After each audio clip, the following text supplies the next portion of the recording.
The manila envelope landed on my desk with a soft thud. Inside was the latest valuation of Morgan Technologies, my Uncle David's once mighty software empire. I didn't need to open it, the numbers had been splashed across every business publication this morning. Their stock had plummeted 68% after 3 consecutive quarters of catastrophic losses. The unshakable titan of enterprise software was crumbling.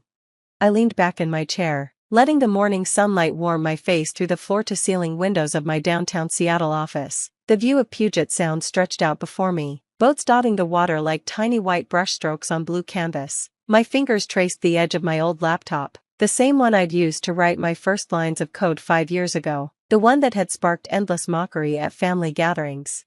"Still playing with your little hobby?" Uncle David's voice echoed in my memory, his tone dripping with condescension at last year's Thanksgiving dinner. "When are you going to get a real job, Alexandra? There's always a place for you at Morgan Tech, starting in the mailroom, of course." The room had erupted in laughter. Even my parents smiled apologetically, clearly embarrassed by their 28-year-old daughter who'd walked away from a promising career in finance to play with computers.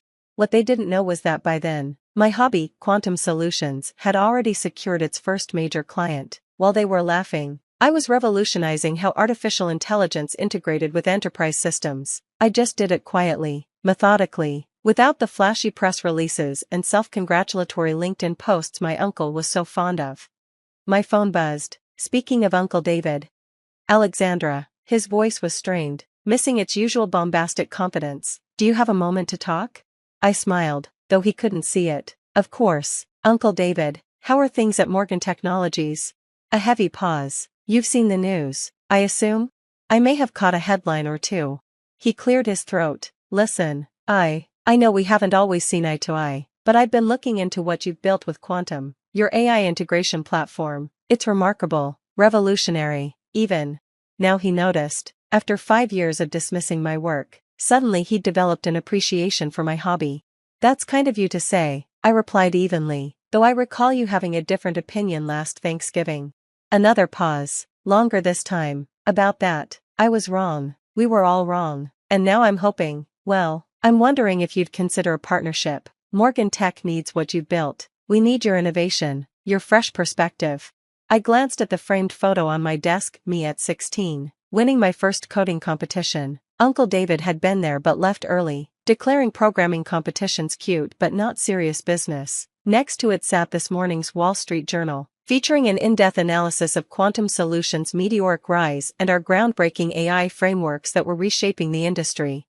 "A partnership?" I kept my voice neutral. "That's an interesting proposition, though I should mention I'm quite busy at the moment. We just closed our Series C funding round, $500 million at an $2.3 billion valuation." I heard him inhale sharply. The numbers were public now, no point hiding them anymore. "Perhaps we should discuss this in person," I continued. "I have some time next week. You remember where my office is, right? The entire top floor of the Morgan Technologies building. I bought it last month when your company started liquidating assets."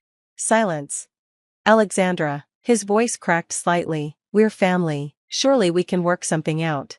Family. Now he remembered we were family.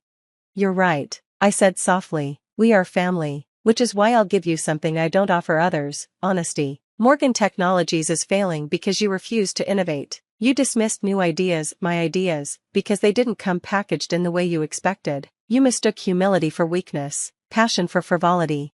I stood, walking to the window. From here, I could see the Morgan Technologies logo being carefully removed from the building's facade. Soon it would be replaced with the Quantum Solutions emblem, a simple, elegant design that represented everything I'd built while they weren't watching.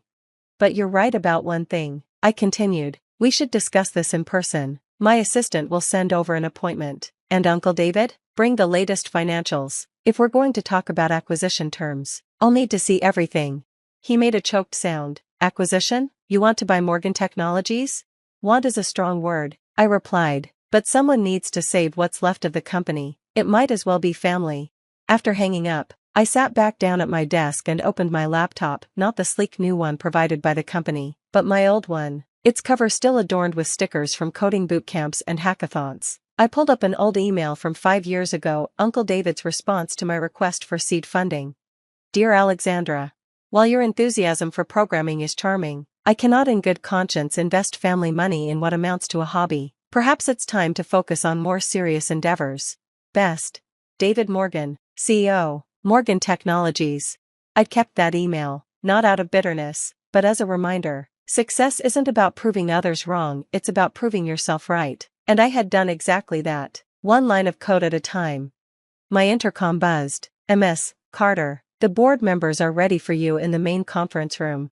Thank you, Sarah, I'll be right there. I stood, straightening my blazer. Through the glass walls of my office, I could see them gathered, some of the most influential figures in tech, now serving on my board. None of them had ever questioned whether my company was just a hobby. As I walked to the conference room, I passed the framed cover of Forbes magazine from last month. My photo was on it, alongside the headline, "The Quiet Revolution, How Alexander Carter's Hobby Became Tech's Next Giant." I smiled, remembering all the family dinners where I sat silently while Uncle David held court, boasting about Morgan Technologies' legacy. He never noticed me taking notes on my phone, documenting everything his company was doing wrong, building the blueprint for something better. The conference room doors opened. "Good morning," I said, taking my seat at the head of the table. "Let's discuss the Morgan Technologies acquisition." 3 hours later, I stood in my office again, looking out at the Seattle skyline as the sun began to set. Sarah entered quietly, placing a folder on my desk. "The latest proposal for Morgan Technologies is ready for your review," she said, "and your uncle's office confirmed his appointment for Monday at 9 a.m. Thank you, Sarah. I turned from the window. "Could you do me a favor? Find that old laptop I used to code on during family gatherings, the one everyone laughed at. I'd like it on my desk for Monday's meeting." She smiled, understanding immediately. "Of course, Ms. Carter." After she left, I picked up the folder, studying the numbers that would determine Morgan Technologies' fate. 5 years ago, Uncle David had said my ideas about AI integration were unrealistic. 3 years ago, he'd mocked my focus on user-centric design. Last year, he'd laughed at my predictions about where enterprise software was headed. Now, as his empire crumbled, those same ideas had built something he never saw coming. Not because I was smarter or more talented, but because I had done the one thing he never could. I listened. To developers, to clients, to the quiet voices that usually went unheard in an industry full of shouting. My phone buzzed with a text from my mother. "Honey, about Uncle David. He's family, please be gentle." I thought about all the family gatherings where they'd been less than gentle with me, the dismissive comments, the pointed suggestions about real jobs, the way they'd minimized every achievement that didn't fit their definition of success. But she was right, they were family, which is why I'd make sure Morgan Technologies employees were protected in the acquisition, why I'd preserve the parts of the company that still held value, why I'd rebuild it into something better, alongside everything else I'd created while they weren't looking. I typed back, "Don't worry, Mom, I'll handle it professionally." Setting down my phone, I walked to the small table where I kept my most important mementos. Among them was a piece of paper, framed despite its coffee stains and wrinkles. It was the first line of code I'd ever written, back in high school. Below it, in my teenage handwriting, "Sometimes the biggest things start as hobbies."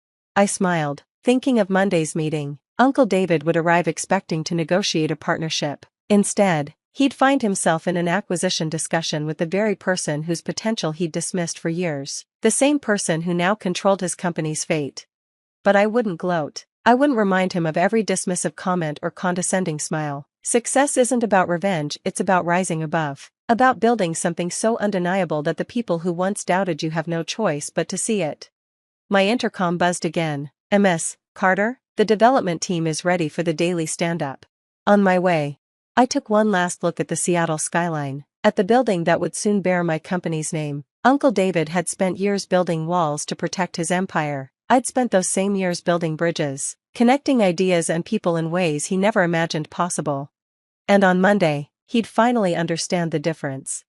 The next morning, I arrived early, before the usual buzz of activity filled the office. I liked these quiet moments, when I could walk the floors and remember how it all started. Each empty desk represented someone who'd believed in my vision, who'd joined when Quantum Solutions was still seen as an upstart, a hobby company trying to compete with giants like Morgan Technologies.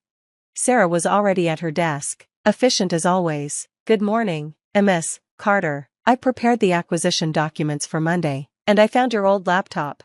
"Thank you, Sarah." I paused. "Did you know that laptop was a gift from Uncle David?" A graduation present when I finished my finance degree. He said it was for keeping track of investments. He never imagined I'd use it to build something that would eventually buy his company.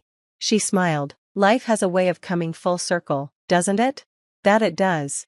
I entered my office, setting down my bag and powering up my computer. The morning news headlines were already flowing in. More coverage of Morgan Technology's decline and speculation about potential buyers. None of them had connected the dots yet. Hadn't realized that the quiet niece with the hobby was about to become their salvation. A notification popped up, another email from Uncle David. Alexandra. After our call yesterday, I did some research into Quantum Solutions' achievements over the past 5 years. I owe you an apology. What you've built isn't just impressive, it's extraordinary. I should have seen it sooner. Looking forward to our meeting on Monday. Best. David. I leaned back, letting his words sink in. 5 years of dismissal, followed by one desperate moment of recognition. Part of me wanted to savor it, to finally feel validated by the uncle whose approval I'd once desperately sought. But that part was smaller now, diminished by the confidence that comes from building something meaningful. My phone rang. It was Marcus, my head of engineering. Morning, Alex. You need to see this. Morgan Technologies just pushed a major update to their enterprise platform. It's not good. System crashes across their client base. Their support forums are exploding. I pulled up the technical reports, scanning the chaos unfolding across Morgan Technologies' network. In their desperate attempt to compete with modern platforms like ours, they'd rushed an update without proper testing. Now their clients, major corporations, government agencies, educational institutions, were facing critical system failures. How long until their clients start looking for alternatives? I asked. They already are. Our inquiry rate just spiked 300% in the last hour.